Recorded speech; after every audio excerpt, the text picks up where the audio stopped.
వాక్యము శుభవార్త నుండి కాకుండా ఆన్లైన్లో కూడా వింటున్నారు. అందరు శ్రద్ధగా మరి వాక్యం విని ఇతరులకు చెప్పే బిడ్డలుగా మనం ఉందాము. ముఖ్యంగా ఈ దిన వాక్యము గుంట లేదా గొయ్యి, కొద్ది కష్టమైన వాక్యమే. కీర్తన 7వ అధ్యాయము 15వ వచనం. వాడు గుంట త్రవ్వి దాన్ని లోతు చేసి ఉన్నాడు, తాను త్రవ్విన గుంటలో తానే పడిపోయాను. దేవుడు భూమిని గుంటలు గుంటలుగా చేశాడా? చాలా సౌందర్యంగా చేశాడు, చక్కగా చేశాడు. దాంట్లో మనకు ఫలవృక్షాలు, పర్వతాలు, చెట్లు, చిన్న చిన్న గ్రీన్ గ్రాస్, మహావృక్షాలు అన్నీ కూడా చేసి అందంగా తయారు చేశాడు. సృష్టిని చూసి దేవుడు సంతోషపడ్డాడు. కానీ ఏదో లోపం, ఏదో వెలితి. ఎందుకనంటే అందులో ఉండడానికి మనుషులు లేరు కాబట్టి దేవునికి భూమిని తీసుకొని మానవుని చేద్దామని అనుకున్నాడు. అందమైన లోకాన్ని దేవుడు ఏం చేస్తున్నాడు?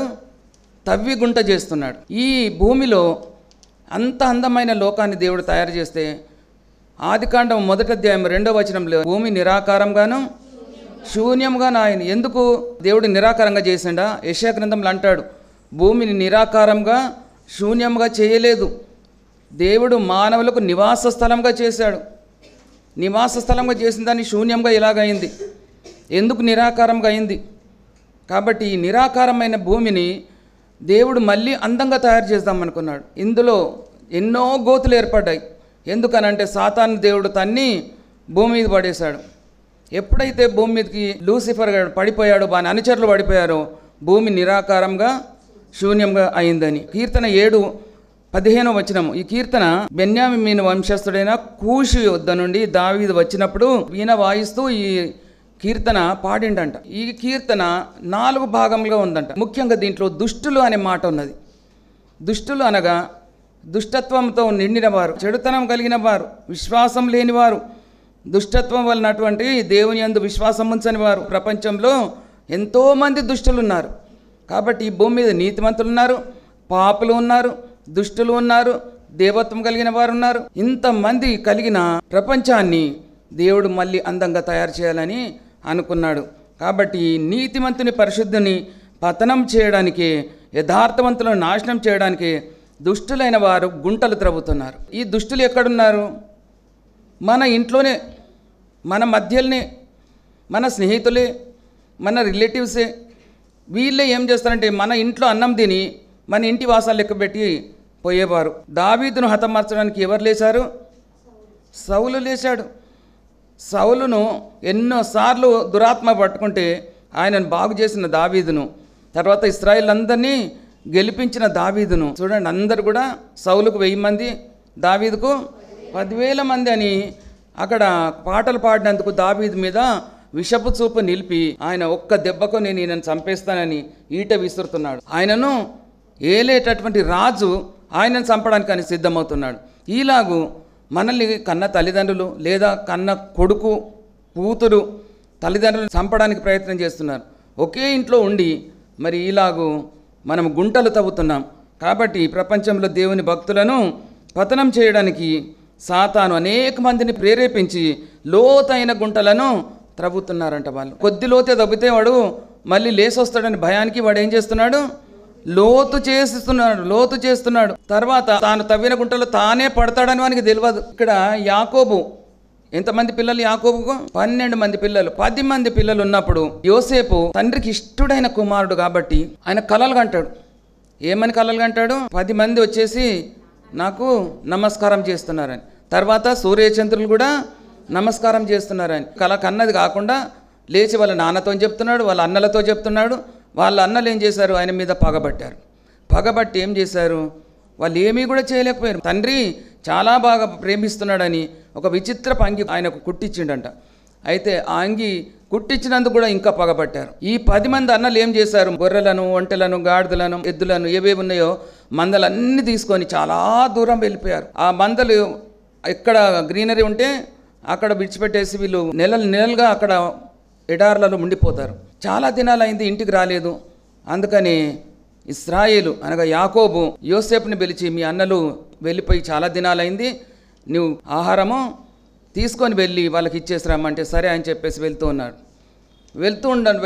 అక్కడ ఎవ్వరూ కనబడటం లేదు.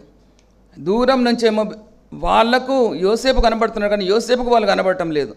వీళ్ళు మాట్లాడుకుంటున్నారు, కలలుగానే వాడు వస్తున్నాడు, మనం ఏం చేద్దామని అప్పుడే ప్లాన్ చేస్తూనే ఉన్నారు. ఎవరు? సొంత అన్నలు ప్లాన్ చేస్తున్నారు. ప్లాన్ చేసి ఆఖరికి అక్కడ ఒక అతను కనబడతాడు. ఈ యోసేపు అడుగుతాడు, ఇక్కడ ఎవరైనా కనబడ్డారా మీకు మందలు తీసుకొని పోవడం అంటే? వాళ్ళు ఇలాగో దోతానికి వెళ్తున్నారని ఆయన అడ్రస్ చెప్పాడు.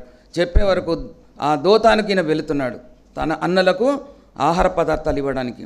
దోతాన్ అనగా గోతులు అని అర్థం. ఈ గోతుల ద్వారా కొన్ని మేళ్లున్నాయి, కొన్ని నష్టాలున్నాయి. సర్వశక్తి గల దేవుడు ప్రారంభంలోనే ఒక గొయ్యి తవ్వాడు. దేనికి తవ్వాడు? ఆదామును చేయడానికి దేవుడు ఏం చేశాడు? కొద్దిగా గోతి తవ్వాడు. గోతి తవ్వితే ఎందుకు?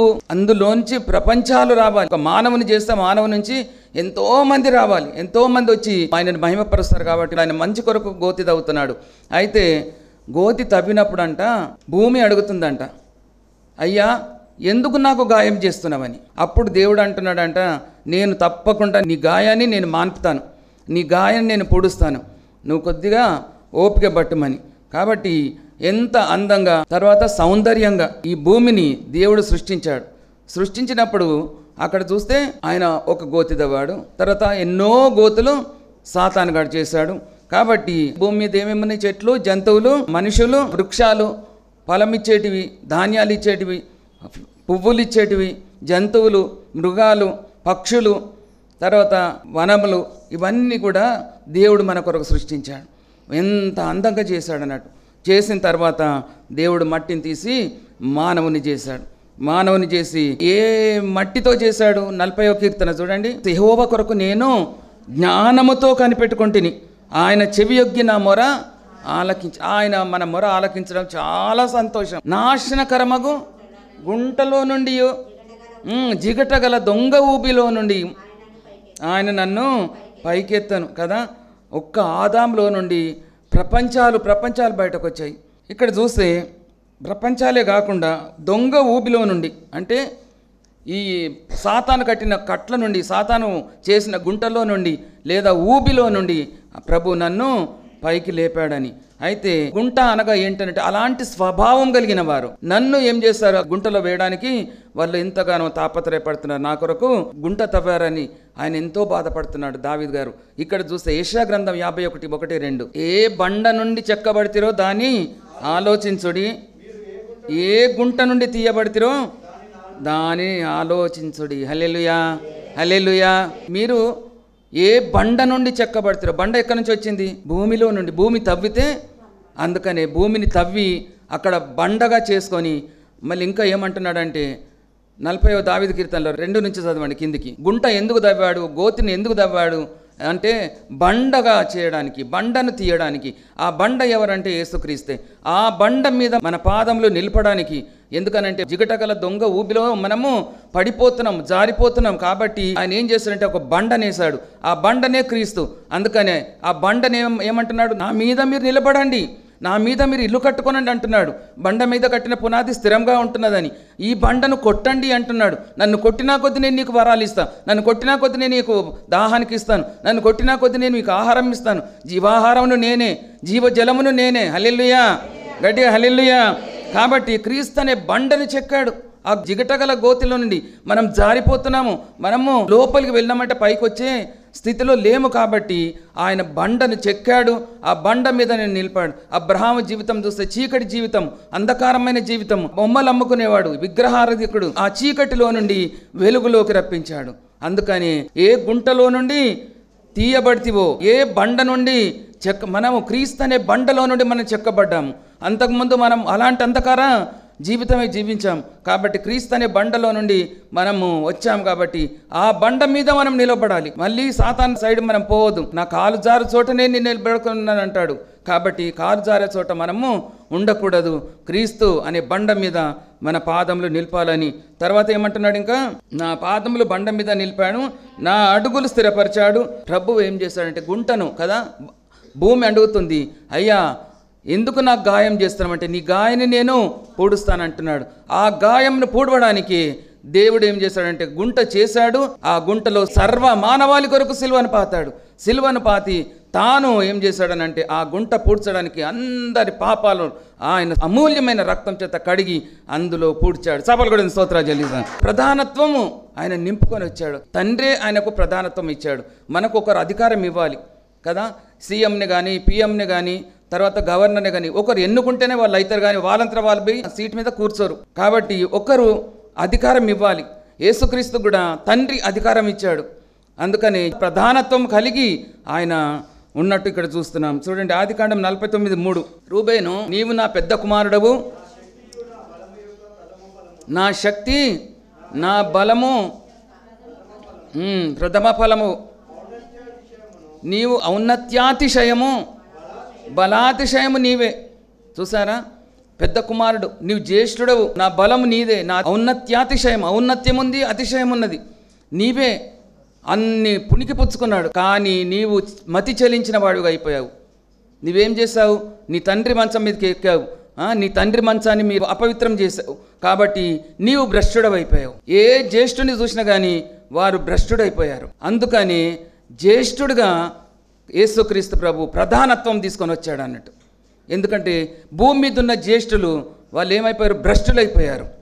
అందుకని జ్యేష్ఠుల సంతానానికి అధికారిగా యేసుక్రీస్తు నియమింపబడ్డట్టు మనం ఇక్కడ చూస్తున్నాం. హల్లెలూయా, హల్లెలూయా. భ్రష్టుడైన జ్యేష్ఠత్వ స్థానంలో జ్యేష్ఠ సంఘానికి ప్రథమ పుత్రుడైన యేసుక్రీస్తు ప్రత్యక్షుడయ్యాడు. కాబట్టి ఈరోజు మనము ఆయనను చూడాలి. జ్యేష్ఠ సంఘానికి ప్రధానత్వం నిలుపుకున్న యేసుక్రీస్తును మనం ఆయన తట్టు తేరి చూడాలి. యెహెజ్కేలు గ్రంథంలో అంటాడు, ఈ రాతిని తేరి చూడుడి. దీనికి ఏమున్నాయి? 7 నేత్రములు ఉన్నవి. అందరికి 2 నేత్రాలే, కానీ 7 నేత్రాలు. ఆ 7 నేత్రాలు ఏంటి? 7 ఆత్మలు. 7 ఆత్మలు అంటే ఏంటి? దేవుని 7 గుణలక్షణాలు. కాబట్టి మనం ఎవరిని చూడాలనంటే తాను తగ్గించుకొని వచ్చిన ఆ యేసయ్యను మనం చూడాలి. ఆయన ఎందుకనంటే జ్యేష్ఠులందరూ భ్రష్టులైపోయారు కాబట్టి జ్యేష్ఠత్వం తీసుకొని ప్రధానత్వాన్ని పొందుకొని ఆయన ఈ లోకంలో ప్రత్యక్షమైనట్టు ఇక్కడ మనం చూస్తున్నాం. అందుకని మా పెద్ద అబ్బాయి కూడా సేవకుడే, మా చిన్న అబ్బాయి కూడా సేవకుడే, వాళ్ళకి పుట్టిన బిడ్డలు కూడా సేవకులు. అంటే ఎంత ధన్యత అయిన కుటుంబం, ఎంత బ్లెస్సెడ్ ఫ్యామిలీ. కాబట్టి మనం అలాగుండాలి. నా ఫ్యామిలీ కాదు, మనందరి ఫ్యామిలీస్ ఎలాగుండాలి?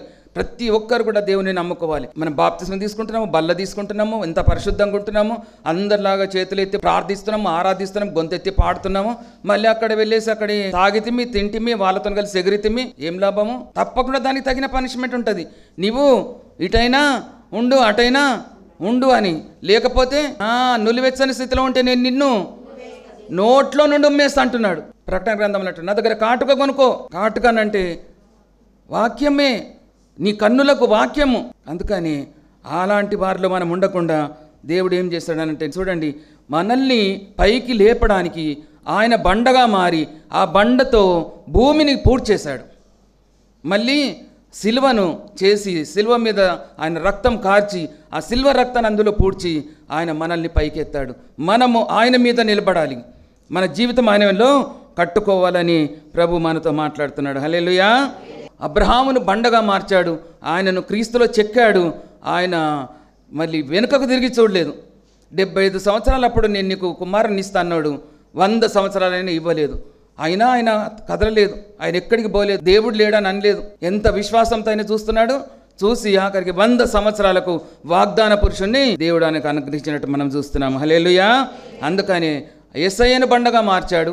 ఆ బండ మీద నిలబెట్టుకోవాలని ఎవరిని?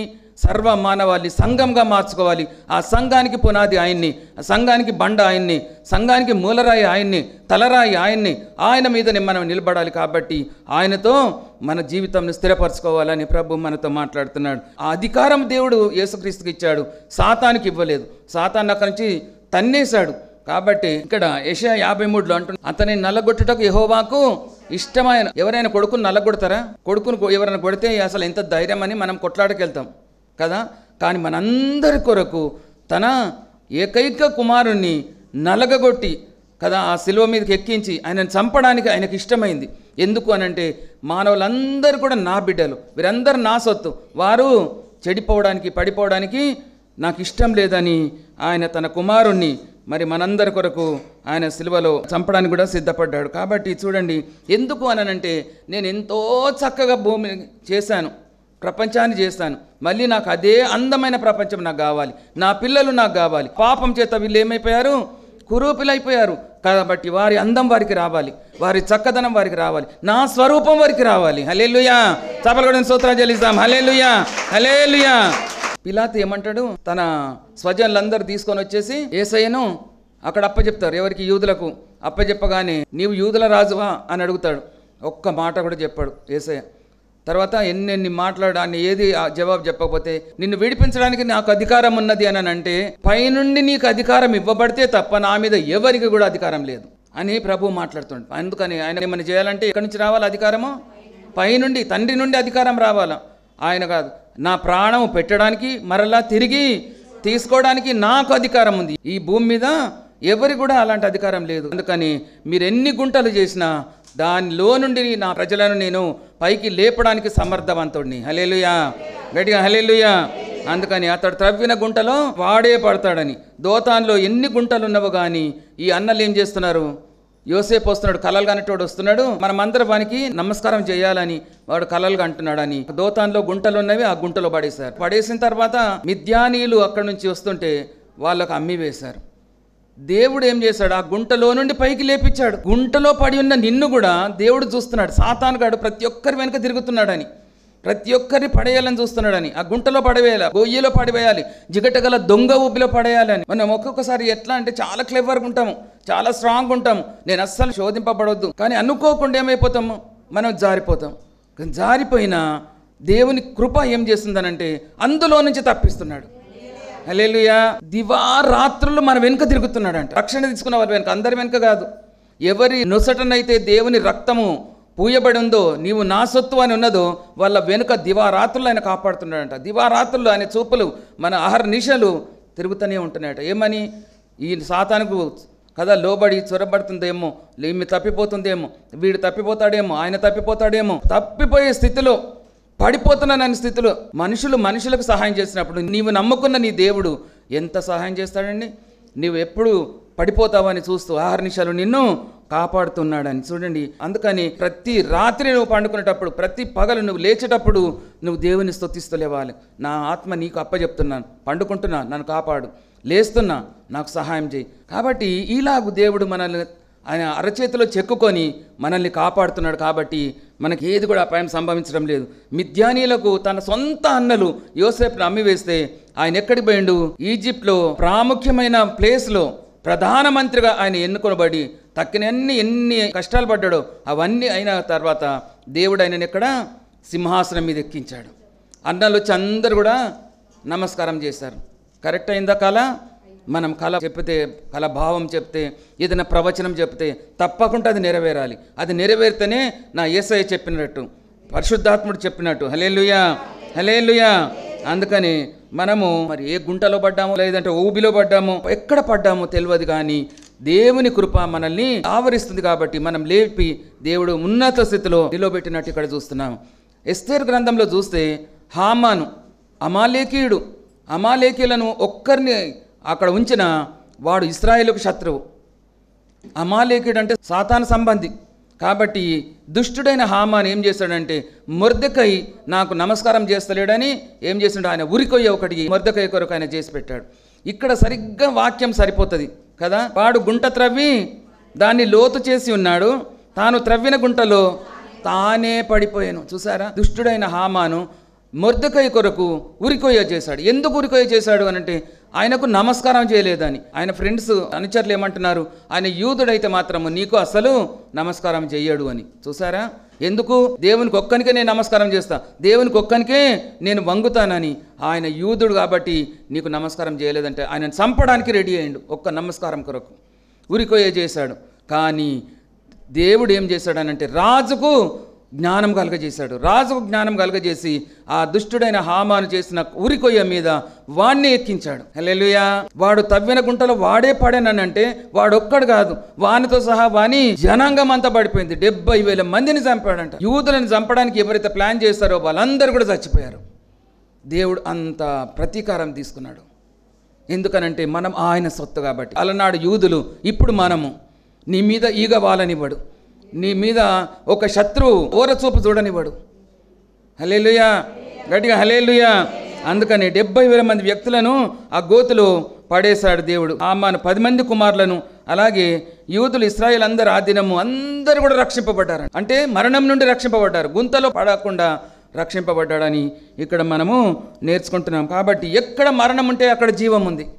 నువ్వు క్రీస్తు కొరకు నువ్వు మరణించినా పర్వాలేదు, దేవుడు నిన్ను లేపుతాడని. దుష్టుడు చంపబడితే వాడు నరకంలో వేయబడతాడు, అగ్నిగుండంలో వేయబడతాడు. అగ్ని ఆరదు, పురుగు చావదు. పురుగు అంటే ఇది ఆత్మనే పురుగే. ఆత్మనే, ఆత్మ చావదు. ఎంతసేపు నువ్వు అరుస్తుంటావు కానీ అది చావదు, మనకు మోక్షం రాదు, అందులో నుంచి విడుదల రాదు. కాబట్టి సమయం ఉన్నప్పుడే నిన్ను నీవు రక్షించుకో, నిన్ను నీవు కాపాడుకో. హల్లెలూయా. అందుకని ఎక్కడ మరణం ఉంటుందో అక్కడ జీవం ఉంటుంది, ఎక్కడ కీడు ఉంటుందో అక్కడ మేలు ఉంటుంది, ఎక్కడ దుష్టత్వం ఉంటుందో అక్కడ దైవత్వం ఉంటుంది. కాబట్టి ప్రపంచం అంతా దేవుడు కాపాడుతూ కనిపెడుతూ ఉన్నాడంట. ప్రపంచాన్ని, తన ప్రజలు ఎక్కడున్నారో వాళ్ళందరికీ కూడా దేవుడు క్షేమం కలగజేస్తున్నాడు. చూడండి, ఇక్కడ హామాను గోతి తవ్వాడు మొర్దెకై కొరకు, వాడి ఆ గుంతలో పడ్డట్టు చూస్తున్నాం. ఇర్మియా గ్రంథంలో 38:6 వారు ఇర్మియాను పట్టుకొని కారాగృహంలో ఉన్న రాజకుమారుడగు మల్కియా గోతిలో దింపిరి. ఇర్మియా ఎవరు? ప్రవక్త. ఆయన ప్రవచిస్తున్నాడు. ఏమని ప్రవచిస్తున్నాడు? మీరందరూ బబులోను దేశానికి వెళ్ళండి, అక్కడ మీరు బ్రతుకుతారని. కానీ వీళ్ళు బబులోను దేశానికి వెళ్ళడానికి సిద్ధంగా లేరు. కాబట్టి నేను బబులోనుకు పోనని అని అంటే ఎన్నిసార్లు అడిగినా నువ్వు వెళ్ళాలని. అయితే ఇర్మియాను తీసుకొని వెళ్ళి ఎక్కడ దింపారు? గోతిలో దింపారు. అందులో నీళ్లు లేవు, అందులో బురద ఉన్నది. బురద ఉంటే అక్కడ ఎబెద్మెలెకు కూషీయుడు, ఆయన కూషీయుడు ఎవరు అని అంటే నోవహు రెండవ కుమారుడు హాము సంతానం. ఇది వాళ్ళు శపించబడిన వారు హాము సంతానం. ఆ సంతానము ఇక్కడ ఏమంటున్నట్టు ఇర్మియాకు సహాయం చేస్తున్నాడు. షండు అనంటే వాడు నపుంసకుడు. ఆ నపుంసకుడు అయ్యుండి ఇర్మియా ప్రవక్తకు ఆయన ఏం చేస్తున్నాడు? సహాయం చేస్తున్నాడు. అయ్యా, ఆయన ఒక ప్రవక్త, ఆయననేంటి దాంట్లో దించారు, ఆయన చచ్చిపోతాడు, ఆహారం లేదు, కాబట్టి ఆయన చనిపోతే మన దేశం నాశనం అయిపోతుందని. హల్లెలూయా. ఆయన బ్రతిమలాడుతూ ఆయన మాట విని రాజు అయిన సిద్కియా ఏమంటున్నాడంటే ఆయనను బయటకు తీశారు. చింపిరి గుడ్డలన్నీ కూడా సంకల కింద పెట్టుకొని ఆయన తాళ్ళతోని ఎలాగో దించారో తాళ్ళతోనే ఆయన పైకి లేపాడు. లేపితేనంట ఇర్మియా ఎబెద్మెలెకు అనే నపుంసకుని ఆశీర్వదించి, అది బైబిల్లో అట్లాగ లేదు కానీ ఆయన ఆశీర్వదించి తన సంతానం కూడా ఆశీర్వదించాలని ఇర్మియా ప్రవక్త చెప్తే అపోస్తల కార్యములు 8వ అధ్యాయము అక్కడ నపుంసకుడు యెరూషలేము నుండి గాజాకు పోయే త్రోవలో ఆయన యెషయా గ్రంథం చదువుతున్నాడు. అక్కడ యెషయా గ్రంథం చదువుతుంటే ఆయనకు అర్థమైతలేదు. అర్థం కాకపోతే పరిశుద్ధాత్ముడు ఫిలిప్పును పంపుతున్నాడు. ఫిలిప్పును పంపి నువ్వు ఆయన దగ్గరికి వెళ్ళి ఆ వాక్యం బోధించమని. ఆ వాక్యం బోధిస్తుంటే నేను రక్షణ తీసుకోవడానికి నీకేమైనా ఆటంకమా? హల్లెలూయా. ఇక్కడ నీళ్లున్నాయి, ఇక్కడ నాకు బాప్తిస్మం ఇవ్వు. ఒక ఆత్మ రక్షింపబడ్డది. ఎందుకు అని అంటే ఈ షండు, ఈ నపుంసకుడు ఇర్మియాకు ఆయన సహాయం చేశాడు. ఇర్మియా ఆయనను ఆశీర్వదించాడు. ఆ ఆశీర్వాదం ఇక్కడ ఫలించింది. నీ సంతానం ఆశీర్వదించబడుతుందని చదవబడదని స్తోత్రాలు చెల్లిస్తాం. హల్లెలూయా. ఇక్కడ గుంటల ద్వారా చాలా మంచి అనుభవాలు మనకున్నట్టు కనబడుతున్నవి. కాబట్టి ఈ మంచి అనుభవాలను అనగా దానియేలు గురించి మనం చూస్తున్నాం కదా. సింహబోన్లో ఎవరేశారు? తనతో పనిచేస్తున్న వారే. కానీ ఆ సింహాల బోనులోకి ఎవరు దిగొచ్చారు? యూదా గోత్రపు సింహమే. ఆ సింహం వచ్చి అన్ని సింహాల నోళ్ళు మూసేశాడు. మన చుట్టుప్రక్కల ఉన్న వాళ్ళే మనకు గోతులు తవ్వుతుంటారు. కానీ దేవుని నీడ నీతో ఉంటే, దేవుని ఆశ్రయం నీతో ఉంటే, దేవుని వాక్కు నీతో ఉంటే, నువ్వు ప్రార్థన చేసుకొని నువ్వు పని చేసుకుంటుంటే తప్పకుండా దేవుడు నిన్ను రక్షిస్తాడు, నిన్ను కాపాడుతాడు. హల్లెలూయా, హల్లెలూయా.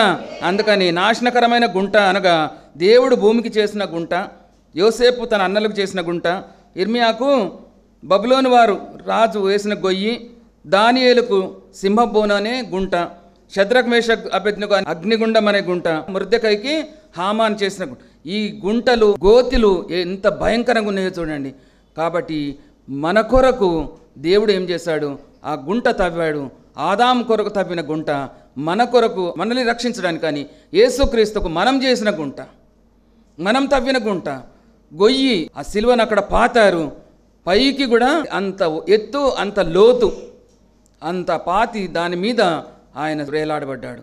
ఆయన వ్రేలాడి ఆఖరి బొట్టు వరకు ఆయన రక్తం కార్చి నిన్ను నన్ను రక్షించుకున్నాడు. ఆ భూమికి కూడా ఆయన ఏ అప్పు లేదు. ఎందుకంటే నేను పూడుస్తానన్నాడు, ఆయన పూడ్చాడు. అదే కాకుండా చూడండి, ప్రకటన గ్రంథం 20:14 వరకు లాస్ట్ మనం చెప్పుకొని ముగించుకుందాం. మరణమును మృతుల లోకమును అగ్నిగుండంలో పడవేయబడెను. గుంటలో, గొయ్యిలో, అగ్నిగుండము అనే గొయ్యి అనే గుంట, మరణం అందులో పడిపోయింది. అగ్నిగుండం అనేది పాతాళం అందులో పడిపోయింది. ఎవరైతే పాపంలో చచ్చిపోయారో వారందరూ కూడా యుగ యుగాలు అందులో వేయబడ్డారు. ఆ గోతి మూసివేయబడుతుంది. కానీ నీ కొరకు ఆయన గొయ్యి తవ్వి ఆయన బండ చేశాడు. ఆ బండ మీద నేను నిలబెట్టాడు. ఆయన అమూల్యమైన రక్తంతో కడిగి పవిత్రపరిచాడు. పవిత్రపరిచి నిన్ను నిందారహితురాలుగా చేసి ఆయనతో కూర్చోబెట్టుకుంటున్నాడు. హల్లెలూయా, గట్టిగా హల్లెలూయా. అందుకని లోతైన గుంట గొయ్యి చేశారు. కానీ ఈ గుంట అనగా పాపపు లోకానికి సాదృశ్యం. సాతానుగాడు ఏం చేశాడంటే లోకమంతా పాపపు గొయ్యిగా చేశాడు. యేసుక్రీస్తు వచ్చి అందరిని రక్షించుకొని ఆ గొయ్యిని మూసేశాడు. హల్లెలూయా, హల్లెలూయా. కాబట్టి ప్రపంచాన్ని మోసం చేసిన సాతానుగాడు అందులో పడిపోయాడు. వాడు 1000 సంవత్సరాల వరకు బంధించబడతాడు. కానీ మనము ఆయనతో కూడా ఉండి మనం రాజ్యాలు వెళ్తాం, అధికారానికి వెళ్తాం కదా. ఆయనతో ఉండి మనకు మరణము లేదు, దుఃఖం లేదు, ఏడుపు లేదు, ఆకలి లేదు, దాహం లేదు, రోగం లేదు, ఏది లేదు. చపలకటన స్తోత్రాలు చెల్లిద్దాం. హల్లెలూయా, హల్లెలూయా, హల్లెలూయా, హల్లెలూయా. పరలోక రాజ్యం అంటే ఏంటి? పరలోకం అంటే ఏంటి? ఇంకొక మర్మం. పరలోక రాజ్యం ఎక్కడున్నదయ్యా అంటే ఏమంటాడు? అది మీ మధ్యనే ఉన్నది. ఇదే పరలోక రాజ్యం. మనం ఆయన వాక్యాన్ని, ఆయనను ధ్యానిస్తాం. ఆయన ఇక్కడ ఉన్నాడు, ఆత్మపూర్ణుడు, ఆత్మస్వరూపిగా ఆయన మన మధ్యలో ఉన్నాడు. ఆయన మనతో మాట్లాడుతున్నాడు. ఆయన ఇచ్చిన వాక్యమే ఇది, ఆయన మాట్లాడుతున్న వాక్యమే ఇది. ఇది పరలోక రాజ్యం. ఈ పరలోక రాజ్యాన్ని ఆయన తీసుకొని వెళ్ళి పరలోకంలో కలుపుతున్నాడు. గట్టిగా హల్లెలూయా, హల్లెలూయా. చూసినా మనకు అర్థాలు తెలియక భూమి మీద ఉన్న ఈ పరలోక రాజ్యాన్ని తీసుకొని వెళ్ళి పరలోకంలో కలుపు. అంత స్వచ్ఛంగా మనం తయారు కావాలి. అప్పుడే మనం పరలోకంలో చేర్చబడతాం. పరదైసులో కాదు, పరలోకంలో చేర్చబడతాం. నిత్యము సంతోషానందములు మనకుంటున్నామని ప్రభు మాట్లాడుతున్నాడు. కాబట్టి అలాంటి భాగ్యం దేవుడు మనకు అనుగ్రహించును గాక. దేవుడు ఈ వాక్యాన్ని దీవించును గాక. చక్కని వర్తమానం మీరు మా నోట్లో పెట్టారు, మేము విన్నాము, మీరు మాట్లాడారు. నిజమే, వాడు ప్రభ తవ్విన గుంటలో వాడే పడతాడని, లోతుగా గుంట చేసినని, అందులో నుండి సర్వ మానవాళికి మీరు రక్షణ కలుగజేసిన దేవుడు అనుకున్నట్టుగా మీరు జరిగించే దేవుడు అయ్యా. చక్కని వర్తమానం మీరు మాతో మాట్లాడినందుకు మీకే స్తోత్రం. ఎన్నో గొయ్యలను, ఎన్నో గుంటలను మేము చూసాం. ఈ వాక్యము ప్రతి ఒక్కరు విని, ప్రతి ఒక్కరు మారి మీ నామను గొప్ప చేసే బిడ్డలుగా వాడుకోనండి తండ్రి. ఇంకా రక్షణ బిడ్డలకు రక్షణ దయచేయండి అయ్యా. ఎవరికైతే ఉద్యోగం లేదు వారికి ఉద్యోగాలు దయచేయండి. గర్భఫలం లేని బిడ్డలకు గర్భఫలాలు దయచేయండి. గర్భిణీ స్త్రీలకు సుఖప్రసవాలు దయచేయండి. దేవా, ఇల్లు లేని బిడ్డలకు ఇళ్ళని దయచేయండి. ఆశీర్వదించండి, దీవించండి. యేసు నామములో అడిగి వేడుకొంచుచున్నాను తండ్రి, ఆమేన్. యేసు రక్తమే జయం, ప్రభు యేసు నామమే జయం, ప్రభు యేసు రక్తం సంపూర్ణ విజయం కలుగునుగాక, ఆమేన్. అందరికి ప్రైజ్ ది లార్డ్ అండి, ప్రైజ్ ది లార్డ్.